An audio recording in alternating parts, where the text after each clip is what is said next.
जानिए रामायण के जटायु और संपाति से जुड़े अनसुने रहस्य। अरुण के पुत्र थे जटायु और संपाति। रामायण में दो पक्षी संपाति और जटायु का वर्णन मिलता है। ये दोनों ही पक्षी भाई थे और देव पक्षी अरुण के पुत्र थे। ये दोनों ऋषि कश्यप के वंशज थे, क्योंकि ऋषि कश्यप के अपनी पत्नी वनिता से दो पुत्र थे, अरुण और गरुड़, जिसमें से गरुड़ भगवान विष्णु का वाहन बन उनकी सेवा करता था और अरुण भगवान सूर्य के रथ का सारथी था। संपाति और जटायु बहुत शक्तिशाली थे और दोनों भाई ऋषियों की सेवा में थे।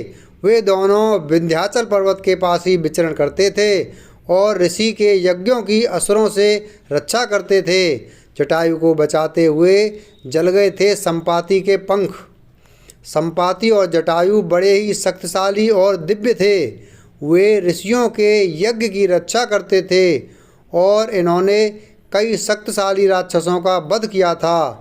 एक दिन अपनी शक्ति के मद में संपाति और जटायु ने सूर्यमंडल को स्पर्श करने के उद्देश्य से लंबी उड़ान भरी।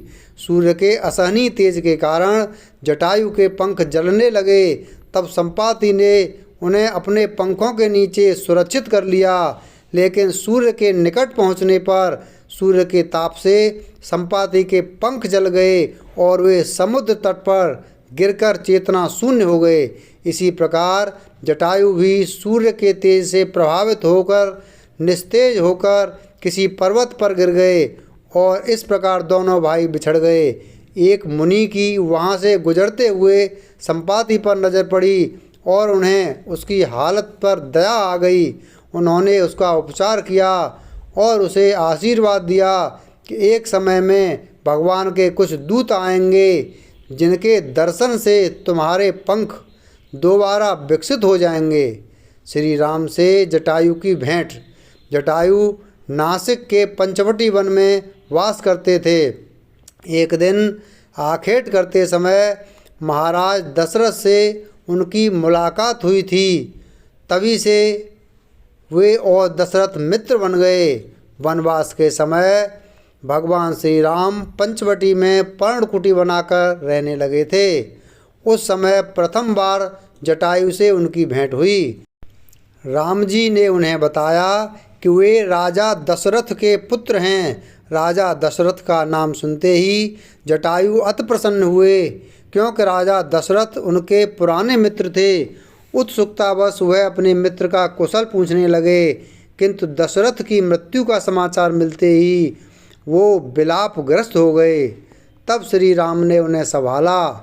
जटायु ने प्रभु को वन में उनकी रक्षा का वचन दिया। जटायु और रावण का युद्ध। रावण जब सीता जी का हरण कर आकाश में उड़ रहा था, तब सीता जी का विलाप सुनकर जटायु वहां पहुँचे और उन्होंने रावण को रोकने का प्रयास किया। जटायु ने रावण से भयानक युद्ध किया, लेकिन अंत में रावण ने अपनी तलवार से उनके शक्तिशाली पंख काट डाले। जटायु मरणासन्न होकर भूमि पर गिर पड़े और रावण सीता जी को लेकर लंका की ओर चला गया। सीता जी की खोज करते हुए श्री राम और लक्ष्मण जी जंगल में भटक रहे थे और मार्ग में उन्हें घायल अवस्था में जटायु मिले। जटायु वहाँ मरणासन्न स्थिति में अनेक कष्ट और पीड़ा के साथ पड़े थे। जटायु ने राम को पूरी कहानी सुनाई और यह भी बताया कि रावण किस दिशा में गया है।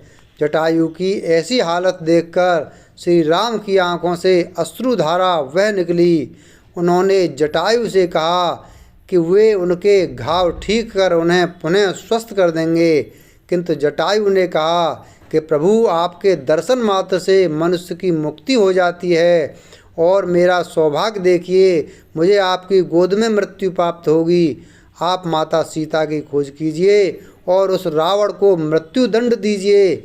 मेरा वरदान आपके कुछ भी काम आ सका तो मेरे जीवन का लक्ष्य पूर्ण होगा। अब मुझे मोक्ष की प्राप्ति करने दीजिए। इस प्रकार जटायु ने सुख से श्री राम की गोद में अपने प्राण त्याग दिए। पिता तुल्य जटायु के मरने के बाद राम ने उनका वहीं अंतिम संस्कार और पिंडदान किया।